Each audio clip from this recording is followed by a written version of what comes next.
Au hasard de mes surfs sur YouTube, j'ai découvert un document sur la Shoah qui date d'il y a plus de 4 ans, qui est édité par Euronews, qui est passé par Euronews, qui est financé partiellement avec des fonds européens. Et ce qui est très bizarre, c'est que vous ne pouvez pas du tout transférer la vidéo. La vidéo YouTube, vous pouvez toujours transférer à des amis la vidéo. Et là, vous voyez que vous pouvez télécharger. Si vous avez un compte, vous pouvez mettre un pouce, vous pouvez vous abonner. Vous retrouvez le slogan d'Euronews, voilà. Mais vous pouvez rien faire. Ensuite, vous cliquez pour en savoir un petit peu plus.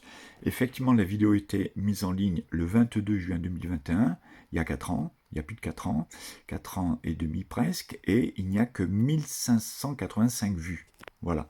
Et donc, comme je ne veux pas transférer, je suis en fait obligé maintenant de la filmer intégralement.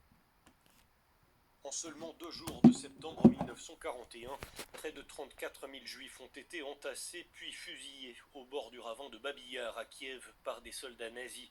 C'est le début de ce que l'on appellera l'Holocauste par balle. À l'approche des 80 ans du massacre, le Sénat français a accueilli une conférence pour raconter l'horreur de Babi Yar et compenser ce que certains, comme l'écrivain et témoin de la Shoah Marek Alter, considèrent être de graves lacunes dans le travail de mémoire en Ukraine. Et alors, il n'y a pas de monument à Babi Yar. En quoi c'est important, m'a demandé un dirigeant ukrainien. J'ai dit, parce que quand il y a un monument, vous passez devant avec votre enfant, et votre enfant demandera qu'est-ce que c'est. Et vous êtes obligé de lui répondre. Plusieurs mémoriaux ont bien été érigés à Babi Yar, comme celui-ci en 1991, mais les participants à la conférence demandent qu'un travail approfondi de mémoire soit mené.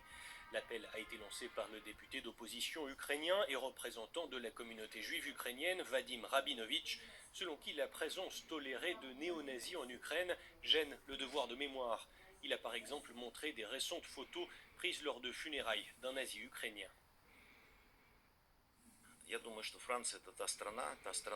La France est le pays qui a donné naissance à la démocratie.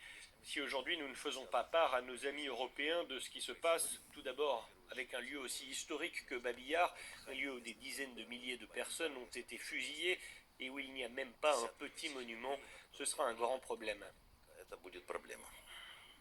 La conférence a été organisée avec l'aide de la sénatrice française Nathalie Goulet, pour qui cet épisode de la Shoah n'est pas suffisamment connu en Occident. Chaque jour, on essaye de lutter contre l'antisémitisme et contre l'extrémisme. Ces mouvements sont contagieux, ils ont des ramifications partout. Moi, ce que j'ai vu en Ukraine m'a effrayée. Quand je vois des anciens nazis célébrés, qui ont carrément des funérailles nationales, on ne peut pas se taire, et je crois que la France, qui est amie de l'Ukraine, qui est un pays souverain, peut aider à la survie de cette mémoire qui est la nôtre. Les 80e commémorations du massacre de Babi Yar doivent avoir lieu les 29 et 30 septembre prochains, à Kiev, la capitale ukrainienne.